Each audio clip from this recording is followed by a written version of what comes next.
Hello students, welcome back in lesson number 6, Importance of Oceans. In the previous standards, we have studied the lithosphere and the hydrosphere of the earth, the proportion of land and water on the earth, and also major oceans. Note the area of each ocean given in the following table.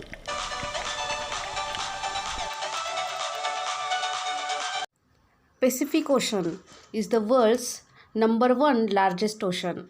Its area is 166,240,977 square kilometer.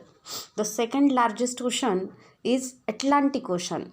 Its area is 86,557,402 square kilometer. The third largest ocean is Indian Ocean. Its area is 73,426,163 square kilometer. The fourth largest ocean is Southern Ocean. Its area is 20,327,000 square kilometer. And the fifth largest ocean is Arctic Ocean. Its area is 13,224,479 square kilometer. The hydrosphere includes all the water bodies that exist on the earth. This covers all the oceans, seas, rivers and their tributaries. Now tributaries means a river or stream which is flowing into larger rivers, lakes, reservoirs and also groundwater. Of the total global waters, 97.7% is contained in oceans. Do you know? We always see the living world around us. There is a considerable diversity in the living world on land. The living world in the hydrosphere is many times greater than the living world on land, and it has a much greater diversity. Do it yourself. Use the following ingredients: 1 bowl of rice flakes, that is pohe, 1 teaspoonful oil, 1 tomato and a small onion diced, chili powder to taste. Mix all the ingredients well. Give the mixture to all your friends and ask them to taste it. Now add some salt to the mixture and taste it again. What difference do you notice in the dish you tasted earlier and later? The earlier dish was not tasty and later one is tasty. What do you think made the dish really tasty? Added salt to the mixture made the dish really tasty. For what other purposes do you use the last ingredient at home? The last ingredient is salt. It is used to bring taste in all the food preparations made at home. Discuss the source of this ingredient. The ingredient is salt and it is obtained from salt pans which are located in coastal regions. Do it yourself. Take some water in a steel dish. It is better if the water is from a bore well. Keep the water in direct sunlight. Do not remove the dish until all the water gets evaporated. Observe the dish after the water has evaporated completely. Students, here evaporation, that means process of a substance in a liquid state changing to a gaseous state. What do you see? Taste the substance in the dish.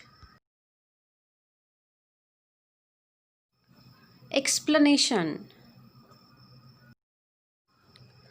You must have noticed that after the water evaporated completely, a whitish layer is left in the dish.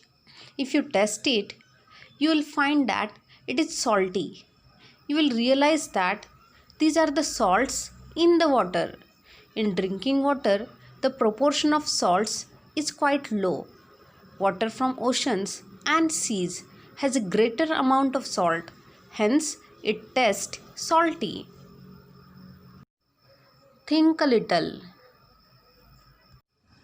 Where does the water flowing through the rivers go in the end? Are there volcanic eruptions in the seas? Here, volcanic eruptions, that means lava and gaseous discharge, come out from volcanic vent. Explanation. There is abundant aquatic life in the oceans. Abundant, that means in large quantities. From the microscopic planktons to huge whales. Planktons are nothing but the aquatic microscopic organisms. Different types of living things are found in the oceans. Once they die, their remains accumulate in oceans. Accumulate, that means to get collect. All rivers flowing from mountains or hilly areas finally meet the oceans. Sediments from eroded lands, trees, and bushes flowing with the water, dead remains, etc., enter the ocean with this river water. In both the above processes, the dead remains decompose, releasing various minerals and salts in the ocean water. Volcanic eruptions occur on land. Similar volcanic eruptions take place in the ocean as well.